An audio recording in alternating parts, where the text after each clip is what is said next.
ఈరోజు almost bitcoin 100,000 touch అయ్యే టైంలో మనకొక న్యూస్ వచ్చింది. One of the biggest crypto heist అయిందని జెప్పేసి. బైబిట్ అనే ఎక్స్‌చేంజ్‌లో 1.45 బిలియన్ ఇథీరియం అనేది హ్యాక్ చేశారు. సో, మనకి కాయిన్ బేస్ ఎలా అయితే ఉందో అలాగే బైబిట్ కూడా ఒక క్రిప్టో ఎక్స్‌చేంజ్ అన్నమాట. ఇంతకీ హ్యాక్ ఎలా అయిందని తెలుసుకోవాలంటే మనకి మెయిన్‌గా హాట్ వాలెట్ గురించి అండ్ కోల్డ్ వాలెట్ గురించి తెలుసుకోవాలి. మనం కోల్డ్ వాలెట్ ఎలా అంటే మనం పెన్ డ్రైవ్‌లో డేటా ఎలా అయితే సేవ్ చేసుకుంటామో అలాగే ఒక హార్డ్‌వేర్‌లో క్రిప్టో అనేది సేవ్ చేసుకోవచ్చు. ఇది ఇంటర్నెట్‌కి ఎటువంటి కనెక్షన్ ఉండదన్నమాట. ఇంకొకటేమో హాట్ వాలెట్ ఏమో మనం క్లౌడ్‌లో డేటా ఎలా అయితే సేవ్ చేసుకుంటామో, అలాగే ఆన్‌లైన్‌లో ఒక వాలెట్ ఓపెన్ చేసి దాంట్లో క్రిప్టో సేవ్ చేసుకోవచ్చు. ఇంతకీ ఇది ఎందుకు చెప్తున్నాను అంటే Bybit most of the crypto cold వాలెట్‌లో స్టోర్ చేస్తారనమాట. సో, వాళ్ళకి అవసరం బట్టి కోల్డ్ వాలెట్ నుంచి హాట్ వాలెట్‌కి ట్రాన్స్‌ఫర్ చేస్తారు. సో, అదే ప్రాసెస్‌లో ఈరోజు ఒక కోల్డ్ వాలెట్ నుంచి ఇథీరియం అనేది హాట్ వాలెట్‌కి ట్రాన్స్‌ఫర్ చేసే టైంలో మధ్యలో ఒక యూజర్ ఇంటర్‌ఫేస్ అయితే ఉంటది.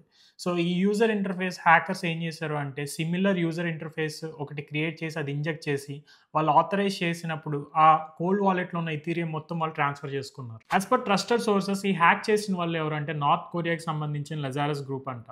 సో, ఇంకొక ఇంట్రెస్టింగ్ ఫ్యాక్ట్ ఏంటి అంటే ఈ గ్రూప్ ఏదైతే ఉందో ఇది గవర్నమెంట్ బ్యాక్ చేసే అటాకర్స్ వీళ్ళు. సో, మీరైతే మీ క్రిప్టో కొనడానికి ఏ ఎక్స్‌చేంజ్‌ని వాడుతున్నారు? అండ్ ఆ ఎక్స్‌చేంజ్ సేఫ్ అని అనుకుంటున్నారా? మీ థాట్స్ ఏంటి అని చెప్పేసి కామెంట్స్‌లో మెన్షన్ చేయండి.